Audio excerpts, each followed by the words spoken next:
Hi everyone, I'm Merin Jose, Assistant Professor from the Department of English, Bharata College, Thrikkakara. Today in this tutorial, let's have a quick glance through the basic concepts in semiotics. Language is a vital thing in our daily life. It is impossible to exist without the use of language. We use language for communication, for communicating ideas, values, meanings, thoughts, knowledge, etc., etc. But from where do these words and the language get these meanings? Is there any inherent connection between the words and the meanings or the values that they convey? There have been so many discussions and analysis on this topic. And semiotics, the branch of study, explores these issues. To be more specific, language is not a neutral medium which forms meanings and conveys it. Instead, it has a signifying capacity, and the signifying practices in the language helps it to create meanings or construct meanings symbolically. So we can even say that the meanings are culture-specific. When we go into the branch of study, semiotics, it can be broadly defined as the study of signs. It was first described and defined by the Swiss linguist Ferdinand de Saussure, who is also known as the father of linguistics. He defined it as the study of the life of signs in the society, which means there is always a connection existing between the signs and the society or the culture. The very word was used in the beginning of the 17th century by the English philosopher John Locke, and he used it in the same meaning.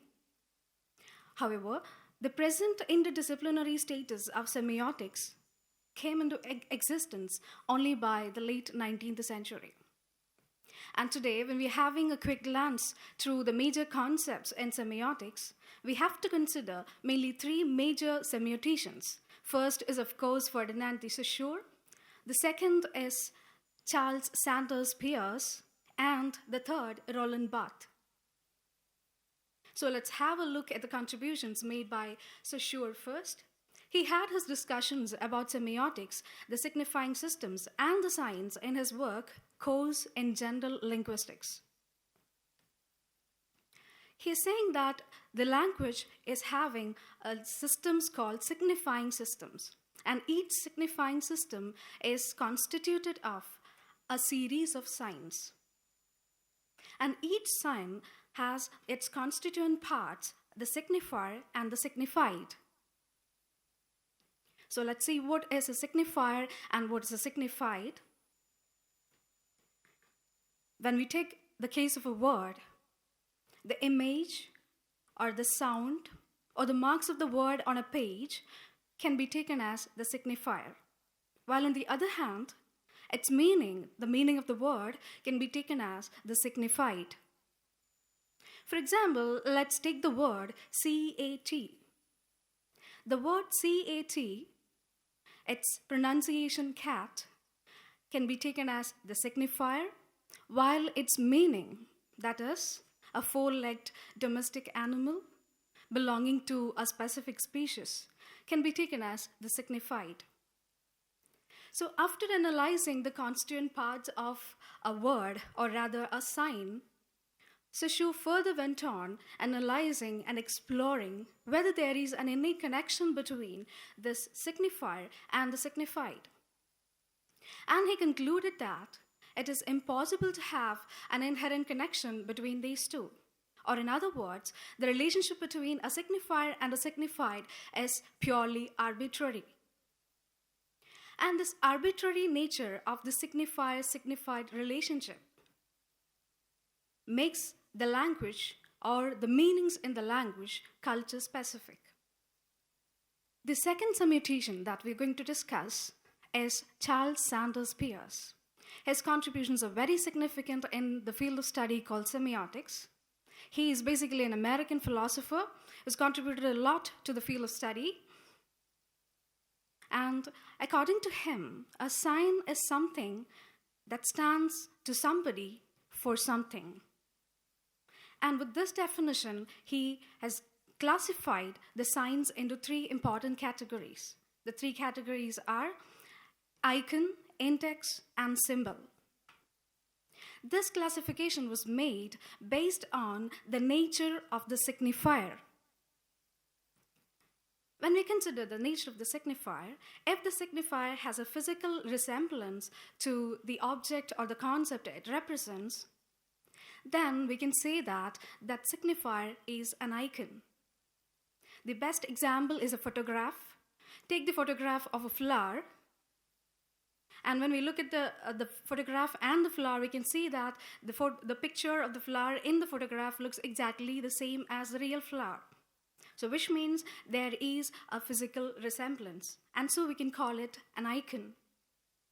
Yet another example for an icon is the signboard which we see on the road. Not all the signboards. For example, the signboards on which the pictures of the Huns are shown, or the signboards on which the pictures of wild animals are shown. So they're all having physical resemblance to the object or the concept they represent. So all of them can be referred to as icons.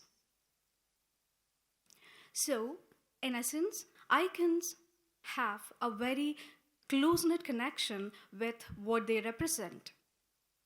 The second category is index.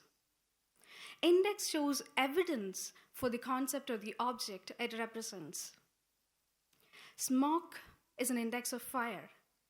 Black clouds are an index of rain. A footprint is an index of a food.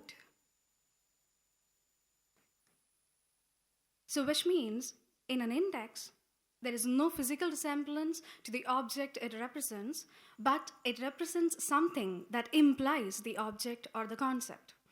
For instance, if we see smoke, we can just understand that there is fire, or the presence of the black clouds in the sky indicate the coming rain. So that's an index. Now the third category is a symbol. A symbol does not have any physical resemblance or does not have any connection at all with what it represents. The best example is the set of numbers or the alphabet that we have. Take number 5. There is nothing inherent in number 5 which says that it is actually a reference to the number or the count 5. Or there is no connection between the meaning or the concept it indicates and the real number. Same is the case with the alphabet or the letters in the alphabet. There is no connection between the shapes of the letters and the sounds they produce or they stand for. So these are the major concepts put forth by Charles Peirce in the study of semiotics. And the third and the most important semiotician that we're going to see in the discussion is Roland Barthes. He is a French literary theorist, philosopher, and semiotician, and he's usually referred to as a follower of our Swiss linguist Ferdinand de Saussure. He had followed many of his concepts and updated on the same. And when we consider Roland Barthes' contribution to the field of study, semiotics, we have to take into consideration the two basic terms. The one is denotation and the other is connotation. There are two types of meanings. Denotative meaning refers to the meanings which we get in a dictionary, or that refers to the literal meaning of a word. While on the other hand, the connotative meaning is a meaning at the deeper level. Those meanings will be having connections to the context in which the word is used. It may be the socio-cultural background, it may be the political background, or it may be the folk cultural background of the community. For example, take the case of the word pig. The denotative meaning of the word pig is a pink animal with a snout, with a curly tail, etc., etc. While the same bird can have different connotative meanings based on the context. It can mean a nasty police officer. It can even mean a male chauvinist. So these two levels of meanings actually play a significant role in the further studies done by Roland Barthes in semiotics. When we consider the idea of sign put forth by Barthes, he gives us a very extensive and broad explanation for the same. I'm quoting Barthes. A garment, an automobile, a dish of cooked food, a gesture, a film, a piece of music, an advertising image, a piece of furniture, a newspaper headline, these indeed appear to be heterogeneous objects. What might they have in common? This is at least all are signs. So, according to Barthes, anything can be a sign. Each and everything that we see around us is actually laden with layers of meanings. And these meanings are attributed to these words by the culture, the community, the political ideology, etc. Further, when we discuss Barthes, it is not possible to complete the discussion without mentioning the work Mythologies. In his work Mythologies, he is actually updating on the basic concepts of sign and signifying system put forth by Ferdinand de Saussure. He is actually taking the signs to a second level in Mythologies. So Barthes is talking about two different levels of signification. One is, of course, the language level, and the second is the level of myth. And the first level we've already seen as per the Saussure's concept. In the case of a word, the word's sound or image and its meaning together form the sign. And this sign becomes the signifier in the second level. And this signifier will be given a new meaning, which becomes a signified in the second level. And this signifier 1 and signified 1 together will create the myth, which becomes the sign at the second level. And in order to further elaborate this, he is taking examples and explaining the same in his work Mythologies. One such example taken by Roland Barthes is a picture from the cover page of a magazine. The magazine is Paris Match. And on the cover page of the magazine, there is a picture given. So at the first look, he reads the picture as per the first level of analysis, that is at the level of language. So the picture shows a black young soldier saluting. So that's a meaning at the first level, or that becomes a sign at the first level. But at the second level, this very sign becomes the signifier. And in a further analysis, we can see that this very same young soldier, who is black, is wearing a French uniform. And more than that, when we look at the eyes of that young soldier, the eyes are actually focused upward, or he's looking upward and saluting. So which means that suggests the presence of a flag there. And from his French uniform, we can of course assume that that is a French flag.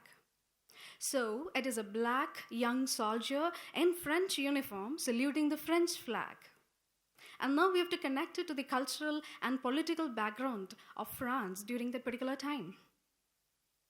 France was a major imperial power during that time, and it had many colonies, especially in Africa.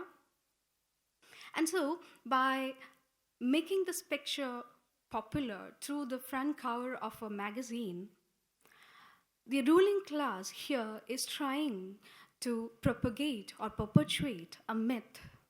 And it is nothing but the myth of imperial devotion. And so, in essence or in effect, the ruling class people with its media are saying that the best thing that a black man can do is to obey and serve the French Empire. So that is the meaning at the second level as per the analysis done by Barthes. So, in essence, with the basic concepts of semiotics, it is possible to analyze and find out the hidden agenda, or rather the hidden ideologies in many systems as well as signs existing around us. We've already taken those signs for granted because they have already become a very essential part of our cultural consciousness. So, the study of semiotic principles will surely help us analyze even the minute things that we see around us. And we'll surely have more analysis based on the various semiotic principles and in the upcoming videos. Thank you so much for listening. Have a good day.